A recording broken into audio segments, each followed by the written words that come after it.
Os Estados Unidos vão doar centenas de milhões de doses de vacina da Pfizer-BioNTech. É a geopolítica das vacinas. O presidente Joe Biden deve fazer o anúncio nesta quinta-feira, na véspera do início da reunião de cúpula do Grupo dos Sete.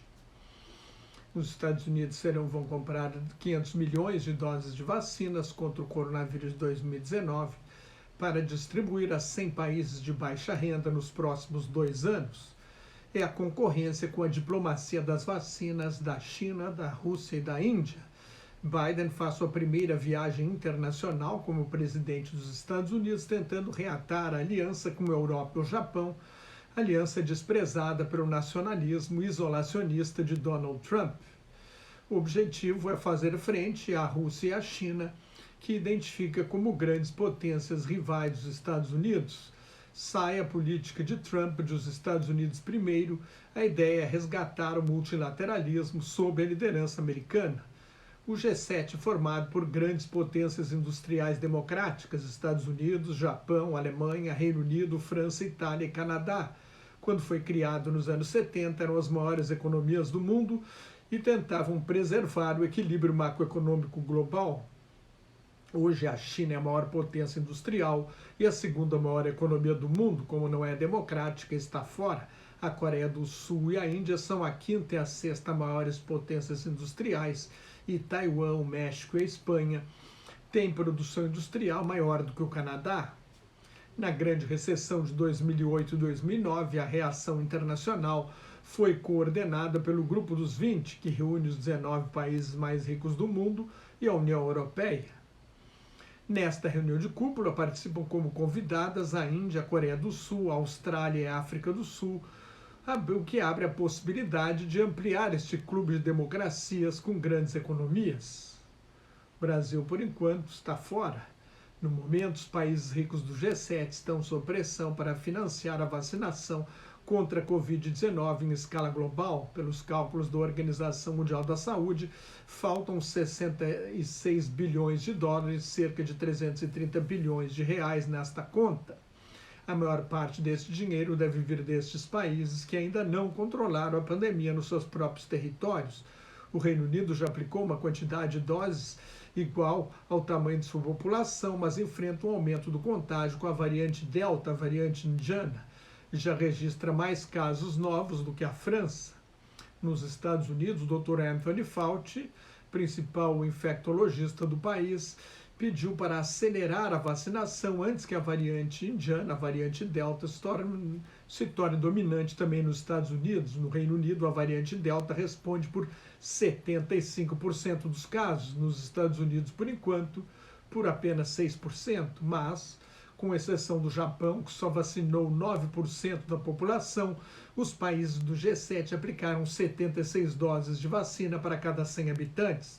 Na América Latina, são 31 para cada 100 habitantes e na África, menos de 3. A vacinação desigual ajuda a prolongar a pandemia, com o risco de que novas variantes surjam em focos da pandemia nos países pobres. Como a recuperação econômica será maior nos países que controlarem o vírus, a desigualdade global tende a aumentar. No Brasil, o ex-secretário executivo do Ministério da Saúde na gestão do general Eduardo Pazuello, o coronel Elcio Franco, negou que o governo tenha comprado cloroquina para combater a Covid-19. Em depoimento na Comissão Parlamentar de Inquérito do Senado sobre a pandemia, teve a cara de pau de dizer que era para malária. Alegou que não dava para comprar vacinas antes dos testes clínicos e da aprovação da Agência Nacional de Vigilância Sanitária, Anvisa, mas todos os países que estão adiantados na vacinação encomendaram vacinas quando elas estavam sendo desenvolvidas.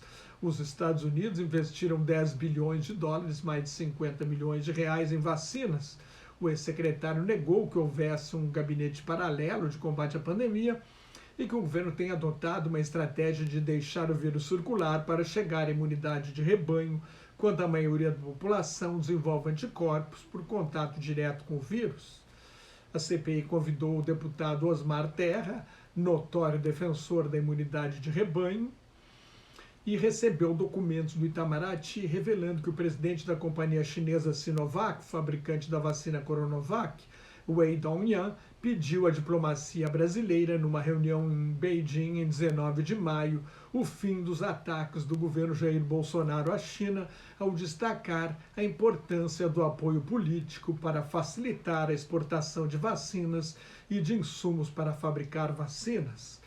A China faz uma diplomacia de vacinas que Biden tenta equilibrar para compensar a má imagem deixada por ter sido a origem da pandemia, mas exige reconhecimento por isso.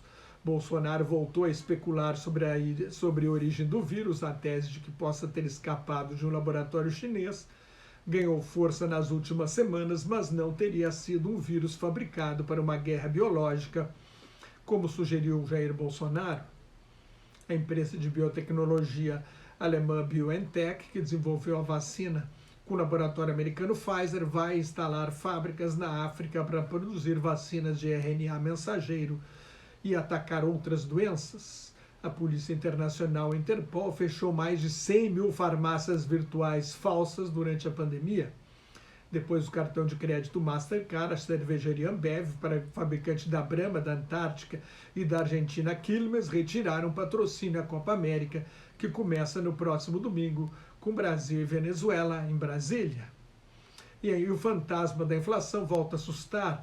Em maio, o índice de crescimento de preços ao consumidor foi de 0,86%, maior para o mês em 25 anos. A taxa anual está em 8%, bem acima da meta fixada pelo Conselho Monetário Nacional de 3,75%, com margem de ir até 5,25%. O governo afirma que o choque é temporário, por causa do aumento nos preços dos combustíveis e da energia elétrica. Mas está claro que o Comitê de Política Monetária errou a mão ao reduzir a taxa básica de juros para apenas 2% ao ano em agosto do ano passado, a menor da história. Em março, a taxa subiu para 2,75% e em 5 de maio para 13,5% ao ano.